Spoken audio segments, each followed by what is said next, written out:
السلام علیکم دوستان و هموطنان. از من بسیار پرسیدن که همین قرآن چرا در اینجا هست و این چی اشاره دارد. مردم ما عادت کردگن که قرآن باید در مسجد باشد یا در خانه و خشال کرده ماندگی باشد و همین را پرسیدن این چی اشاره دارد. دوستان این خیلی اشاره مهم است. این خیلی اشاره مهم است. حاضر بیاین پیش هم نگاه کنیم این چی است.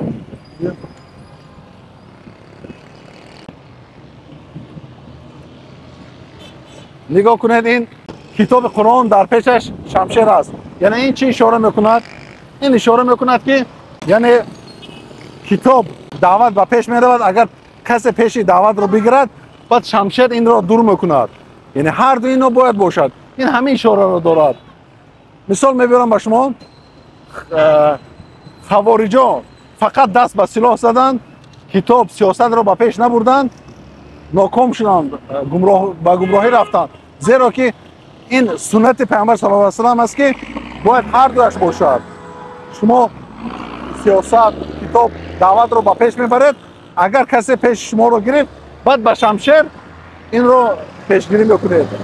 و این چنین مرجعه آنها فقط کتاب رو به پیش گرفتند، آموختند، خیلی سیاست رو آموختند، در سیاست خیلی معلم هستند، لیکن آنها مرجعه که هستند بر سلاح که دست نزدن، علم سلاحی که نگرفتند، آنها هم ناکام شدند، در اینجا کارشون پیش نرفت. مثال حاضر تو روی پیش یک مرجعه یک شپلاق زنی از دست او هیچ کار نمی آید، زیرا که در برنامه آنها این شمشیر نیست.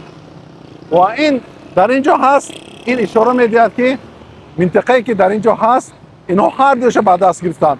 این از راه درست است. این از راه محمد صلی الله علیه و سلم این است که باید هر دوش رو داشته باشه. من در ویدیو پیشینم گفتم که مجاهدین چخین این را به کار بردند. با بعضیا با سیاست زبان یافتند، دعوت کردند، کار حل شد، هیچ مشکلی دست به سلاح زدن نبود. و بعضیا که قبول که نکردند مجبور دست به سلاح میزنند، آنها با زبان سلاح زبان یافتن و سیاست به پیش رفت. برای همین ویدیو پیشینه دیده باشید مجاهدین چطور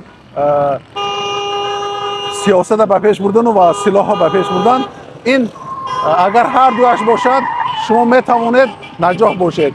اگر مانند خوارج فقط دست به سلاح زنید نجاح نمی‌یابید، یا مانند مرجعه دست به کتاب زنید، به سیاست زنید، نجاح نمی‌یابید. برای همین این باید هر دوش باشد. اگر یک دوش باشد شما نجاح نمی‌یابید. و این مجاهدین که نجاح یافتند سببش همین اشاره همین بود که هم سلاح به دست داشتند، هم دعوت سیاست داشتند، کتاب خداوند را به پیش می‌بردند، بعد نجاح یافتند. و سلام علیکم. بیاید نشون دهیم در کتاب کدام سوره رو نوشتگی.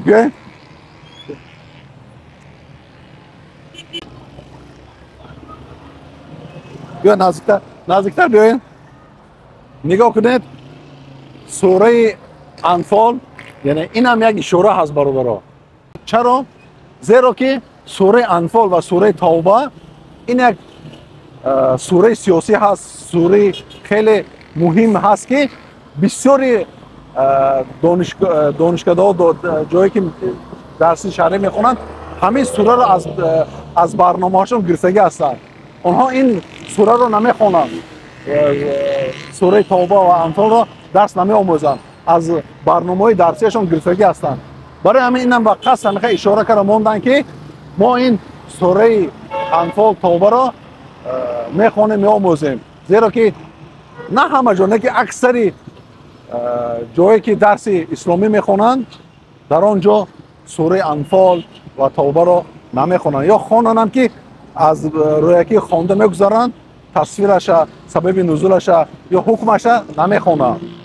اگر خوانند بس معلوم میشد که آنها در راه مرجعه هستند. اگر همین خوانند پس میفهمند که آنها این دانشکده از آنها بسیار چیزا پنهان کرده شده است که همین علم رو نآموزند. برای همین در اینجا به قصد سوره انفال رو کشیده ماندگی است که باید مردم دانند که اینم از مهمات قرآن هست که سوره انفال و توبه این شعار هست، این اشاره هست که باید هر یک مبارز با هر یک روشن فکر، هر یک سیاستمدار باید داند که هر دویش به دستش باشد. کتاب خداوند و شمشیر. اگر یک تو این باشد هیچ وقت شما نجات نمی‌یابید. برای همین این را آموزین و به هر دویش چنگ زنین، دست زنین، پس نجات می‌یابید. و راه محمد صلی الله علیه و سلم همین هم هست که او با قریش، با مشرکین، با همه امنو با سیاست رو پیش می‌برد. اگر با سیاست زبان نیافتند پس با سلاح به پیش می‌برد، زبان می‌یافتند. این است سنت محمد صلی الله علیه و سلم. این است راه درست است. این است راه نجات یافته است. برای همین دوستان و هموطنان این را آموزین و دائما هر دو همین به دست شما باشد.